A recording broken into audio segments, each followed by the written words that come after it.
오늘 본문에 보면 하나님이 우리에게 독생자를 선물로 주셨다, 이렇게 말씀하고 있습니다. 그래서 하나님이 주신 선물 예수 그리스도라는 제목으로 은혜를 나누려고 합니다. 이 선물이라고 하는 것은 그 주는 사람의 마음이 담겨 있죠. 그리고 받은 사람이 또 마음이 같은 공감을 느낄 때 그 선물의 가치가 있는 거죠. 그런 선물이 있습니다. 여러분은 살아오면서 가장 기억에 남았던 큰 선물은 어떤 선물입니까? 우리 하나님은 우리에게 최고로 좋은 선물, 최대로 큰 선물을 주신 줄로 믿으시기 바랍니다. 우리는 하나님으로부터 이 예수 그리스도를 받았다 하는 믿음을 가지고 살아가는 것은 아주 중요한 문제입니다. 하나님이 우리에게 주신 독생자 예수 그리스도를 알지 못하면 성탄의 의미를 모르고 하는 겁니다. 그래서 우리가 교회를 다녀도 성탄의 의미, 부활의 의미, 이 절기 때마다 그것은 아주 다시 이렇게 묵상하고 되새김하라고 절기를 정한 줄 믿습니다. 예수 그리스도를 우리에게 선물로 주셨다는 이 말씀은 어떤 의미가 있는가? 본문 16절을 봅니다. 하나님이 세상을 이처럼 사랑하사 독생자를 주셨으니, 하나님이 우리를 사랑하셔서 선물을 주셨다는 거예요. 사랑이 담긴 선물. 근데 그 선물이 보통 선물이 아니에요. 왜 아들을 선물로 주셨다 믿습니까? 하나님이 얼마나 우리를 사랑하셨는지, 독생자를 보내시고 우리 죄를 대속하게 하심으로 말미암아 우리는 죄와 허물 속에서 살았는데, 하나님도 알지 못하고 성경도 알지 못하고 살았는데 하나님께서는 우리를 사랑하셔서 당신의 독생자를 주신 줄 믿습니다. 요한 1서 3장 16절에 요한 사도는 이렇게 기록하고 있어요. 그가 우리를 위하여 목숨을 버렸으니, 얼마나 사랑하셨으면 나를 대신해서 그분이 목숨을 버리기까지 여러분을 사랑하신 줄로 믿으시기 바랍니다. 이로써 우리가 그 참 사랑을 알게 되었노라. 그분이 우리를 위하여 목숨을 버리는 그 십자가의 사건을 묵상을 하면서 참 너무너무 나를 구원하시려고 나를 사랑하시구나. 참으로 귀한 예수 그리스도를 여러분이 받은 줄로 믿으시기 바랍니다. 우리가 그 사건으로 말미암아 이 참 사랑을 알게 됐다. 그 참 사랑이라고 하는 것은 아가페의 사랑을 말합니다. 예수님이 우리를 위하여 목숨을 버리신 그 하나님의 사랑은 무조건적이다. 나에게 조건을 찾지 않았어요. 아가페라는 말씀은 그런 말씀이에요. 무조건적인 사랑, 희생적인 사랑. 하나님이 당신을 사랑하십니다. 목숨 버리기까지 우리 예수님이 오셔서 당신을 구원하기를 원하십니다. 하나님의 사랑을 받는 대상이 누굽니까? 여기 그가 우리를 위하여, 요한복음 3장 16절에서는 하나님이 세상을 이처럼 사랑하여, 이 세상에 있는 우리를 사랑하여, 우리가 당신의 독생자를 죽이기까지 하시면서 우리를 구원하신 그 엄청난 사랑을 받는 대상이 누구냐? 바로 여러분들이라는 거예요. 바로 나라는 거예요. 제가 얼마나 하나님 앞에 의롭고 얼마나 참 세상적으로 훌륭해서가 아니에요. 그저 사랑, 무조건 사랑이고 조건이 없는 사랑이고 또 값을 계산하지 아니하고 희생하는 사랑이고, 희생하는 사랑. 우리 예수 믿는 사람들은 이 아가페 사랑이 이제 흘러가야 될 줄로 믿습니다. 이 큰 사랑, 이 감동적인 사랑을 받는 대상이 누구였느냐? 바로 나였다, 우리였다. 그러므로 이 모든 것은 하나님의 은혜로 되어진 일이다. 하나님의 은혜죠. 우리가 그런 사랑받을 삶을 살았습니까? 예수님 알기 전까지 우리는 죄와 허물 속에서 살았고 우리 영혼은 죽었었다고 성경은 말하고 있습니다. 그런데 우리를 이렇게 사랑하셨으니 무슨 하나님의 은혜 아닙니까? 여러분, 우리는 하나님의 사랑을 받은 존재입니다. 옆에 사람에게 한번 말합시다. 당신은 하나님의 사랑을 받았습니다. 하나님의 사랑을 받았습니다. 아멘.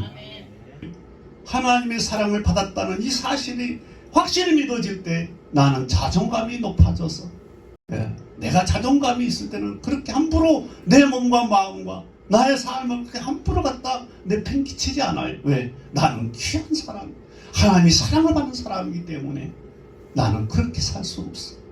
그래서 나의 삶을 함부로 이렇게 내팽개치지 못하는 거예요. 두 번째로는 다시 16절 읽겠습니다. 다시 함께 읽겠습니다. 하나님이 세상을 이처럼 사랑하사 독생자를 주시니 이는 그를 믿는 자마다 멸망치 않고 영생을 얻게 하려 하십니다.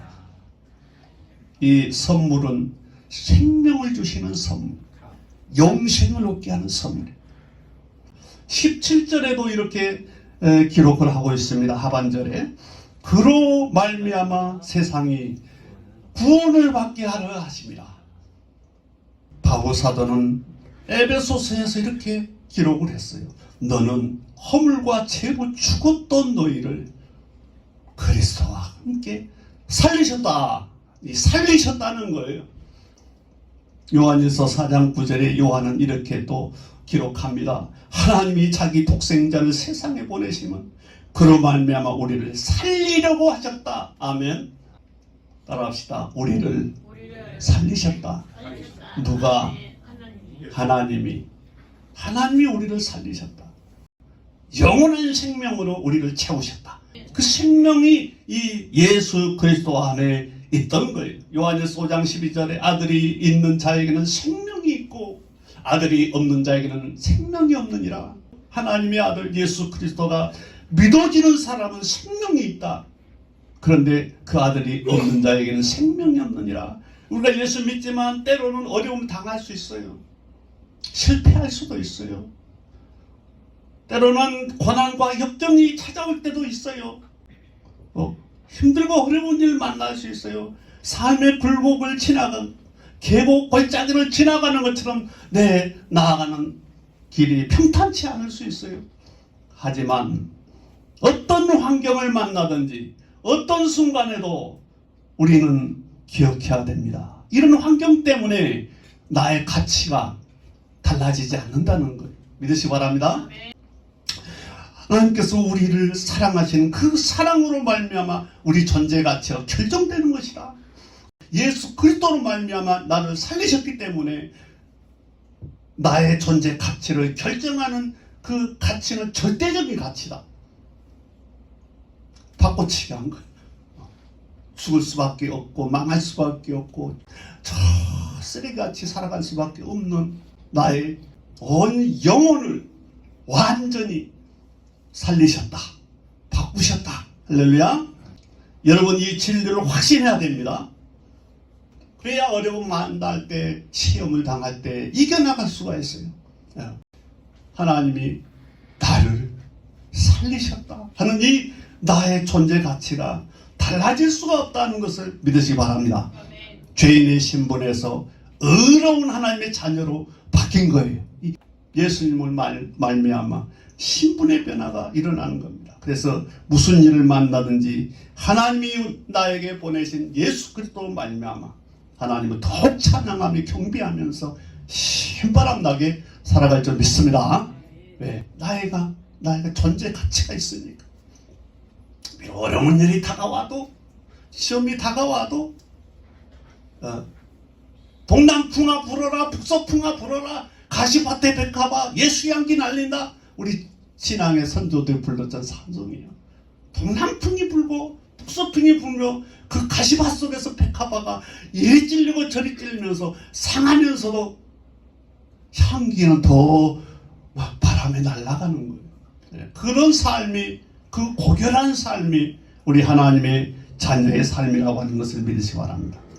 세 번째로는 중요합니다. 나를 살리기 위해서 재물이 필요했던 거예요. 그래서 하나님은 대속의 제물로 예수 그리스도를 주셨다 하는 것입니다. 17절에 봅니다. 하나님이 그 아들을 세상에 보내신 것은 세상을 심판하려 하심이 아니요. 18절에 또 봅니다. 마지막 절에 그를 믿는 자는 심판을 받지 아니하는 것이다. 예수 그리스도를 선물로 주시면서 누구든지 믿는 자는 너와 내 가정이 구원을 받으리라고 확신을 주셨어요. 근데 그 심판을 면할 수 있는 방법이 뭐냐 하는 속죄물이 필요한 거예요.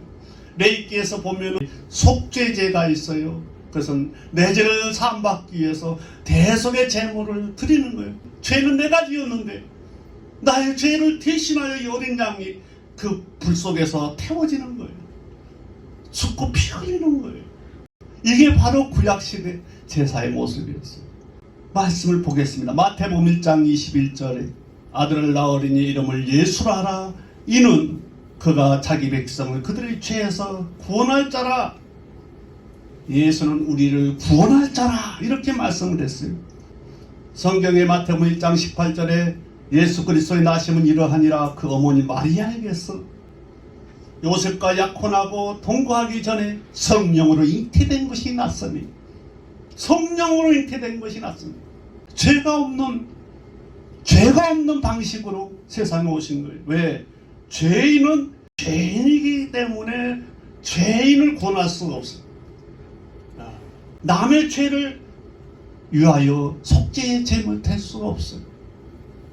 어떻게 죄인이 죄인을 구원하는? 예수님은 맹인의 손을 잡고 인도하면은 둘 다 수렁에 빠진다고 그랬어요. 죄인을 구원할 수 없어요. 반드시 죄 없는 예수 그리스도가 오셔서 내 죄를 담당해 주셔야 되는 줄 믿습니다. 로마서 8장 32절에 자기 아들을 아끼지 않고 우리 모든 사람을 위하여 대속물로 내어주셨다. 하나님은 예수님을 우리에게 주실 때 자기 아들이라도 아끼지 않고 주셨다는 거예요. 우리 모든 사람을 위하여. 그런데 대속제물로 주셨다. 이 대속제물이라는 단어에 의미가 있습니다.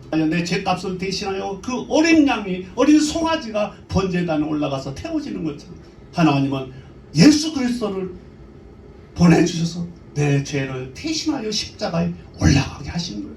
믿습니까? 요한복음 1장 29절에 이튿날 요한이 예수께서 자기에게 나오심을 보고 이르되 보라 세상 죄를 지고 가는 하나님의 어린 양이로다. 그 구약의 번제단에 내 죄를 대신해서 올라갔던 그 어린 양이라는 거예요. 하나님이 예수 그리스도를 내 죄값을 대신하도록 대속제물로 주신 줄 믿습니다. 어린 양 예수. 그래서 어린 양 예수님에 대해서 찬양이 너무 많아요. 어린 양의 예수. 그게 무슨 찬양입니까 지금? 내 죄를 대신해서 짊어지는 속죄제물이라는 거예요. 얼마나 그래서 감사해요. 정말 그 의미를 바로 깨닫는 그 찬양을 부르면서 눈물이 나지 않을 수가 없어요. 네, 죄는 드러난 죄가 있고 숨겨진 죄가 있어요. 사람들은 드러나지 않으면 그것을 죄라고 생각하지 않죠.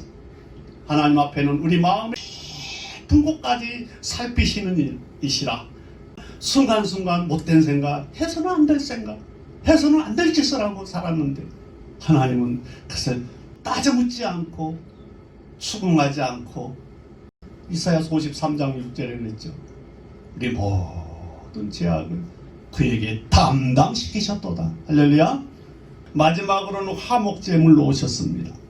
하나님은 우리에게 화목제물로 예수 그리스도를 선물하셨어요. 누가복음 2장 14절을 한번 읽겠습니다. 13절부터 읽겠습니다. 누가복음 2장 13절. 호련히 수많은 천군이 그 천사와 함께 하나님을 찬송하여 이르되 지극히 높은 곳에서는 하나님께 영광이요 땅에서는 하나님이 기뻐하시는 사람들 중에 평화로다.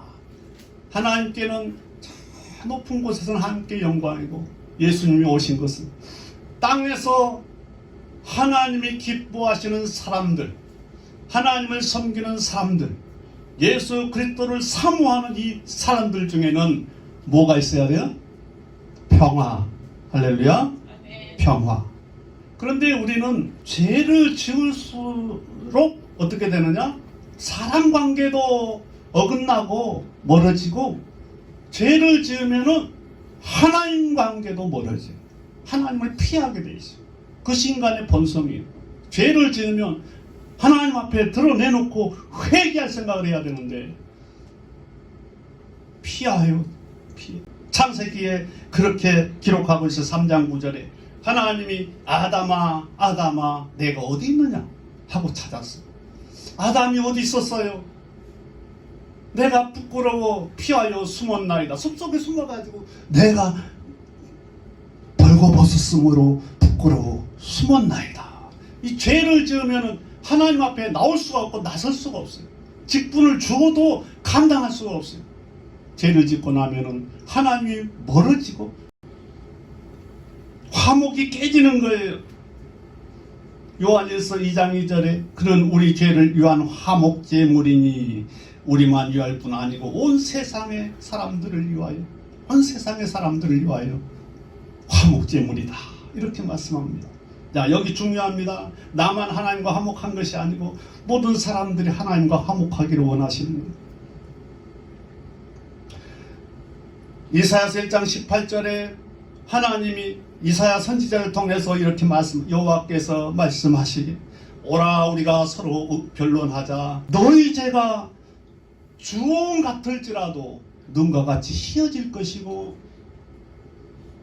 진홍 같을지라도 양털같이 희게 되리라. 우리 죄가 얼마나 붉고 얼마나 검은지, 주홍 같고 진홍 같은 죄, 참 창피해서 내놓을 수가 없는 죄, 창피해서 내놓을 수가 없는 죄. 얼마나 상처를 내고 다니고 얼마나 나쁜 짓을 하고 다녔든지 우리 영혼은, 우리 심령은 주홍 같고 붉은 진홍같이 이렇게 피부먹이 되어 있는데 하나님은 불쌍히 여기시고 오라 나하고 변론하자. 화목하자. 하나님을 가까이 하라. 이렇게 말씀하시고 예수 그리스도를 보내셨어요.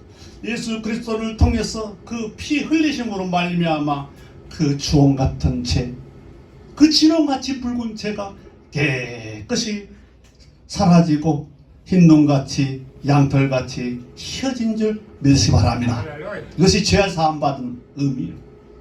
주홍 같은 죄, 진홍 같은 우리 죄가 사함 받았기 때문에 의로우신 하나님과 관계가 더 가까워지는 거예요. 할렐루야. 하나님과 관계가 가까워지는 거예요. 아주 일이 너무 멀어. 여러분, 초대교회는 매일매일 모였어요. 사도행전에 보면 매일매일 날마다 모였어요. 날마다 모였어요. 그래서 우리 한국교회는 새벽마다 모였어요. 하나님을 가까이 하고 싶어서. 하나님을 가까이 하면은 하나님도 나를 가까이 하시기 때문에. 하나님과 가까이 하는 방법이 무엇입니까? 하나님과 화목하는 방법이 무엇입니까? 회개하는 것입니다. 할렐루야. 회개하는 거예요. 죄를 숨기고 죄를 품고 있으면 자꾸 멀어진다니까요. 하나님도 멀어지고 교회도 멀어지고 내 주변에 있는 사람들과 관계도 뒤틀리는 거예요. 꼬이는 거예요. 그래서 괜히 그 사람들 탓하지 마시고 교회 탓하지 마시고 하나님, 내가 하나님 앞에 범죄하였나이다 회개하고 나오면 하나님이 우리를 가까이 하실 줄 믿습니다. 야고보 사도는 4장 8절에 하나님을 가까이 하라 그리하면 너희를 가까이 하시리라. 하나님 그렇게 말씀하셨어요. 하나님을 가까이 하면 하나님도 너를 가까이 하리라. 하나님과 관계가 화목이 되는 거예요. 그래야면 내 이웃도 내 몸과 같이 사랑하라는 그 말씀도 실천할 수가 있는 거예요. 하나님을 가까이 하지 않으면 어떻게 이웃을 사랑할 수가 있겠어요? 먼저 우리는 하나님과 가까이 해야 됩니다. 오늘 누가복음 2장 13절 14절 말씀을 보세요. 수많은 천군 천사들이 찬송을 합니다. 지극히 높은 곳에는 하나님께 영광이요 땅에서는 하나님이 기뻐하시는 사람들 중에 평화로다. 평화로다. 평화로다. 예수님이 오신 것은 하나님과 평화가 이루어지고 이웃과 평화가 이루어지고 하나님이 오신 것은 화목해 하시려고 이와 같이 독생자를 주신 줄로 믿습니다. 말씀을 마치려고 합니다. 하나님께서 우리에게 보내주신 최고의 선물, 최고의 선물, 가장 가치 있는 선물, 최대의 선물, 내 인생의 어떤 선물보다도 가장 큰 선물, 최대의 선물, 최고의 선물, 예수 그리스도심을 믿으시기 바랍니다. 그로 말미암아 하나님 사랑을 받았습니다. 내 영혼이 영생을 얻었습니다. 하나님 앞에 내 죄가 사함을 받았습니다. 하나님과 화목을 이뤘습니다. 이 놀라운 은혜를 늘 감사하면서 매일매일 다가오는 어려움 속에서 승리하는, 그래서 하나님께 영광이고 나와 하나님 앞에 또 나 하나님을 기뻐하는 사람들에게 기쁨이 넘치고 평화가 전달되는 그런 복된 성도의 삶이 되시길 축원합니다.